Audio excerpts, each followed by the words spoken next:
So we're going to go into our next circuit, which is our heel taps with progressions.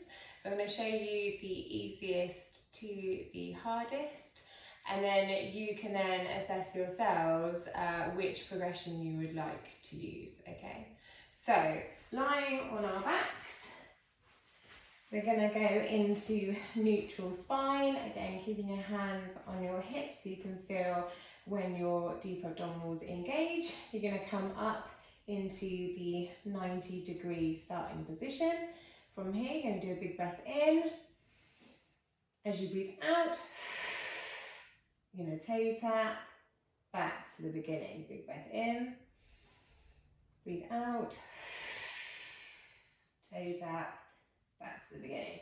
Now to progress this, if those are now fine and they're easy for you, to make it more challenging, you can now extend the leg fully. So you're going to do a big breath in, breathe out, extend the leg and back, big breath in, breathe out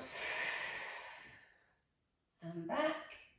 To make that even harder, you can then do a big breath in, breathe out, and you're going to draw a circle with your toe to the beginning. Okay, so this will be your starting position and you're drawing that circle with your toe to the beginning as if you're trying to kick a ball away. So big breath in, breathe out, back to the starting position. Big breath in, breathe out, back to the starting position. Okay? With these exercises, there is a real tendency for us to try and tilt our pelvis under, because by doing that, you'll actually start to use your back muscles in support of your abdominal muscles, but we don't want to do that. So again, you want to keep as much as a neutral spine as you can and engage those deep abdominal muscles. Again, remembering that you're doing the hard work, so if you're going for the toe circles, you're going to be breathing out for the entirety of that movement. And when you get back to the starting position, this is when you relax and breathe in again, okay? So with those progressions, you'll know that you need to go for the harder progression when you no longer have to concentrate on your breathing. And again, the more you can do as slowly as physically possible, the better. So again, throughout, as we've talked about a lot now, 360 breathing. Every time you breathe in, you're going to be relaxing. As you breathe out, you're going to be picking up your pelvic floor and you're going to be zipping up those abdominals from your pubic bone to your sternum, okay? So we're going to go into our next exercise, which is the supine knee squeeze. For this exercise, the reason we're going to use a pillow and or a ball is because any time that you use either adduction or using your upper body, so in terms of your intercostal muscles and supraspinatus coming down into the core, it just gives you an even more enhanced abdominal engagement. So for us today, we're going to use adductors, which are your muscles here, and what that will do is it will also strengthen your pelvic floor and deep abdominal muscles too. So to do that, use a pillow and or you can use a ball, that's fine too.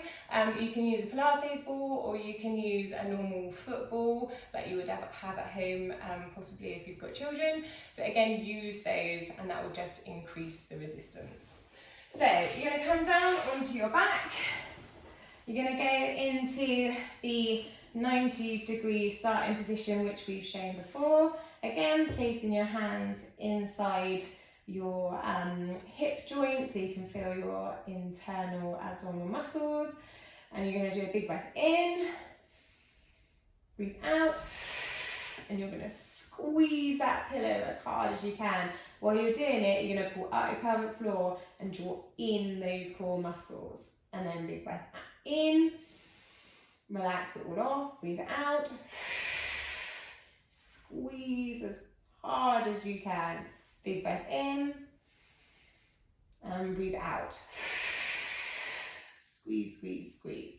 So for this exercise, you're going to be breathing out and squeezing for as long as that out breath is. So if your outward breath is quite short, then that's how long you'll hold the knee squeeze for. And so again, we're just going to build that up, especially if you're newly postnatal. You probably won't be able to squeeze for quite a long time because your pelvic floor might not be up to it. If you are, then brilliant. You're going to squeeze really, really hard. So engaging that pelvic floor, front, sides and rear of that pelvic floor to enable that engagement.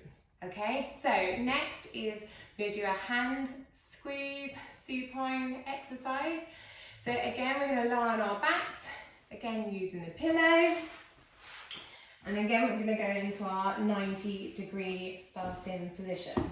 So from here, big breath in, relax it all off, breathe out, and squeeze that pillow as hard as you can. Big breath in, relax it all off, breathe out, really press as hard as you can.